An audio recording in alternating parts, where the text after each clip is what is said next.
సాధారణంగా మన ఇంట్లో పెళ్ళైతే పెళ్లి కాగానే వధూవరులిద్దరికి అరుంధతి నక్షత్ర దర్శనం అని చూపిస్తారు. మనకు తెలియని విషయం ఏమిటి అంటే కేవలం అరుంధతి నక్షత్ర దర్శనమే కాదు, ధ్రువ అరుంధతి ఈ రెండు నక్షత్రముల యొక్క దర్శనం చేయించాలి. ధ్రువారుంధతి నక్షత్ర దర్శనం చేస్తేనే అది పరిపూర్ణమవుతుంది. ఎందుకు అంటే ధ్రువుడు ఆ నక్షత్రములకు ధ్రువ మండలానికి ఏ వరం ఇచ్చాడు అంటే సృష్టి అంతా నాశనం అయిపోయినా ధ్రువ మండలకు ధ్రువతారకు మాత్రం నాశనం లేదు. ఎన్ని యుగాలు గడిచినా యుగములు గడిచినా ధ్రువతార మాత్రం అలా ఉండిపోయే ఉంటుంది. ఈ ధ్రువ నక్షత్రాన్ని ఆకాశంలో మనం ఎలా గుర్తుపట్టడము?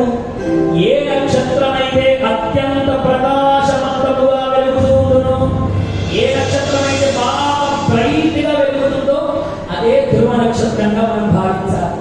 అప్పుడప్పుడు చూడండి, మీరు చంద్రమామకి బాగా దగ్గరగా ఒక నక్షత్రం బాగా వెలుగుతూ ఉంటుంది, అదే ధ్రువ నక్షత్రం. దాన్ని బాగా గుర్తుపట్టవచ్చు. అరుంధతి నక్షత్రాన్ని చూడాలి అంటే నిజంగా దివ్య దృష్టి ఉన్నంత చూపు ఉంటేనే అరుంధతి నక్షత్రం కనిపిస్తుంది. చిన్ననాడు మనకు ఇట్లా వాకిట్లో పడుకుంటే, ఇప్పుడు వాకిట్లో పడుకునే రోజులు లేవండి. హాయిగా వాకిట్లో అన్ని మంచాలన్నీ వేసుకొని పరుపులన్నీ పరుచుకొని అమ్మమ్మ పక్కలోనో తాతయ్య పక్కలోనో పడుకుంటే, రే అక్కడ చూసావా అది గుర్రపు డెక్క ఆకారంలో ఉన్న నక్షత్రం, అది చూసావా అదిగో అక్కడ సప్త ఋషి మండలం. ఇలా అమ్మమ్మలు తాతమ్మలు మనకు నేర్పారండి. అలా సప్త ఋషి మండలము అని పైన మనకు కనిపిస్తూ ఉంటుంది.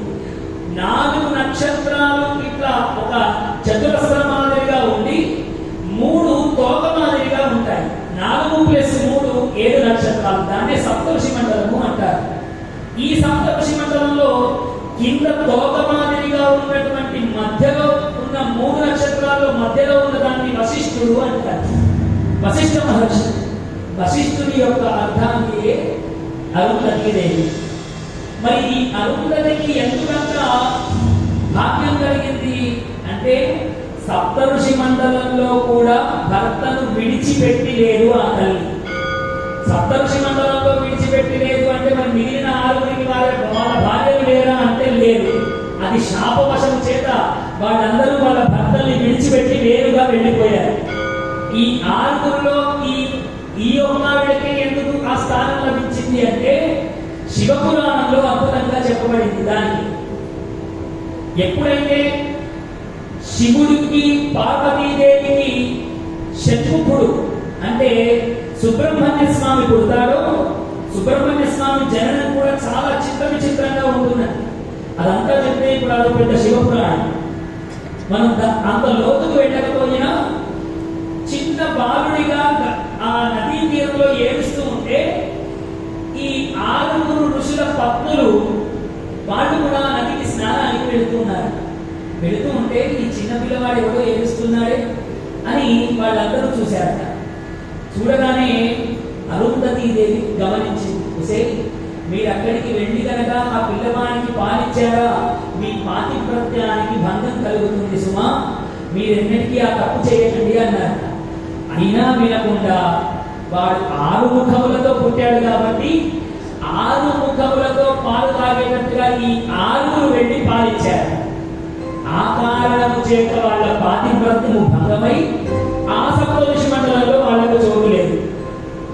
గమనించినటువంటి అరుంధతి పాతివ్రత్య భంగము కలగలేదు కాబట్టి ఆ సప్త ఋషి మండలంలో ఆమెకు అక్కడ చోటు లభించింది.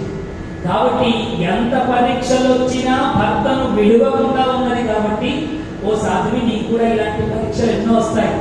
ఆమెను చూసావా, చూస్తే చాలు నీకు అన్ని పరీక్షలలో నెగ్గుతావని అరుంధతీదేవిని చూపిస్తారు. అలా ఆ అరుంధతీదేవిని చూసేటువంటి కథను ఈ మధ్య కాలంలో చాలా విచిత్రం. ఫోటోగ్రాఫర్ చూపిస్తే చూస్తారు, అయ్యగా చూపిస్తే చూడరండి. ఎందుకంటే ఫోజ్ ఆయన పెట్టించాలి. ఇట్లా పోనీ ఈ ఇద్దరే దంపతులు చూస్తారా అంటే పెళ్ళైన వాళ్ళు మళ్ళీ చూస్తారు. చుట్టూ అమ్మలక్కలందరూ చేరి ఆయన చెప్తారు మీరందరూ ఇట్లా పెట్టండి అని. వాళ్ళందరూ ఇట్లా పెడతారంటే అమ్మలక్కలందరూ వాళ్ళందరూ వాళ్ళ పెళ్లిళ్ళలో ఆల్రెడీ చూసేశారు, ఇప్పుడు మళ్ళీ చూస్తూ ఉన్నారు.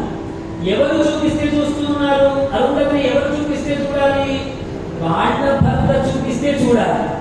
ఇప్పుడు ఈ కొత్త దంపతులలో ఈ భర్త చూపిస్తే వీళ్ళందరూ కూడా చూస్తున్నారు. ఎంత చిత్రమో చూడండి.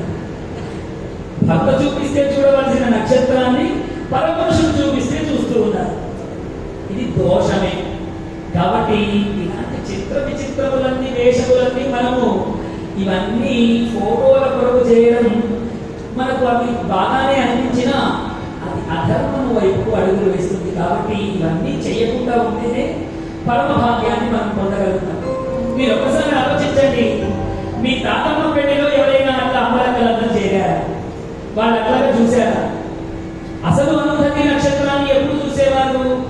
5 రోజుల పెళ్లిలు జరిగేది పూర్వం. ఆ 5 రోజుల పెళ్లిళ్ళలో రాత్రి పూట జరిగే ఘట్టం ఇది. అప్పుడు సుస్పష్టంగా అద్భుతంగా అనుమతి దర్శనాన్ని చేయించేవారు. అలా ఆ 5 రోజుల పెళ్లి కాస్త T20 కింద మారిపోయింది కదా.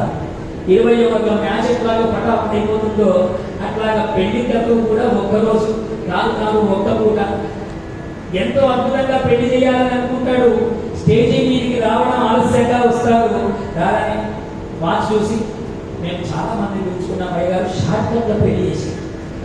షార్ట్ కట్ అంటే ఇంకా అసలు మాంగళ్యం తంతురాలైనా మంత్రమన్నా చదవనిస్తాడో లేదు. అంతటి మన ధర్మ విరుద్ధంగా వివాహములన్నీ జరుగుతూ ఉన్నాం.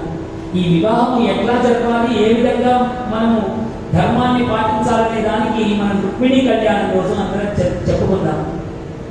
ఇవన్నీ ఆఖరి రోజుకి ఎందుకు దాచిపెడుతున్నానంటే, ఓ పిల్లవాడిని మనం సాధారణంగా ఒరే రారా అని పిలిస్తే రాడు. ఎప్పుడు వస్తాడో తెలుసా? ఇలా గుప్పెడు మూసి ఒరే రారా ఈ గుప్పెట్లో ఏదో ఉంది అని దాచి చూపిస్తే అమ్మ మీ చేతిలో చాక్లెట్ ఉందేమో అని వస్తాడు. గుప్పిలో తెరిచామనుకో ఏం లేకపోతే దూరం మొత్తం వెళ్ళిపోతాడు.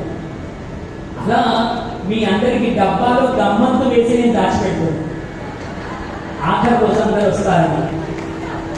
లేకపోతే అసలు రుక్మిణి కళ్యాణి కదా, కళ్యాణాలు బాగా చూసాం కదా, ఇంకేముంటుంది అనుకుంటాను.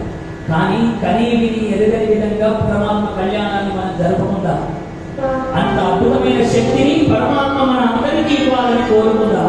జయ గోపాల కృష్ణ భగవానికి.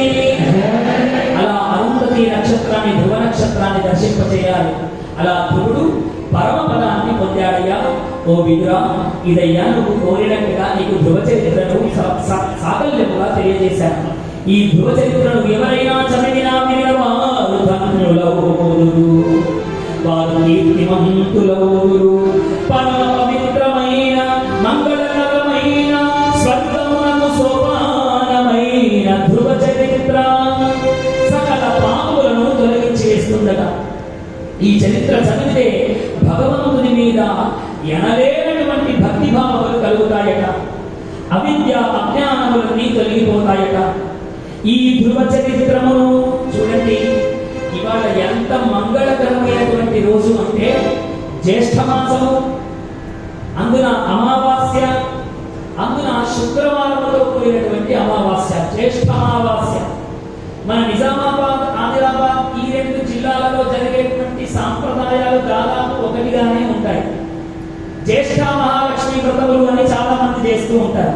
2 అమ్మవార్లను నిలబెట్టి చక్కగా మహాలక్ష్మి పూజలు ఉన్నాయండి, అంబలి చేసి అమ్మవార్లను పూజిస్తూ ఉంటారు. మహారాష్ట్ర సాంప్రదాయం ఉన్న వాళ్ళకి ఎక్కువగా అలవాటు ఉంటుంది.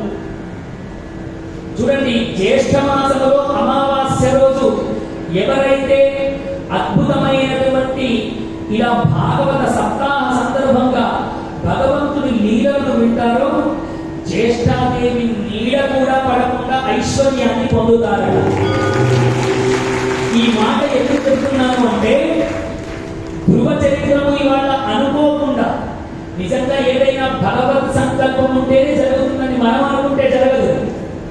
మొన్న శుకస్థలిలో భాగవతం చెప్పినప్పుడు ధ్రువ చరిత్రము ఎప్పుడెప్పుడు వినాలో భాగవతంలోనే ఉన్నది. ఒకసారి అది తెలుసుకొని మనం ముందుకు వెళ్దాం. జయ గోపాల కృష్ణ భగవానికి.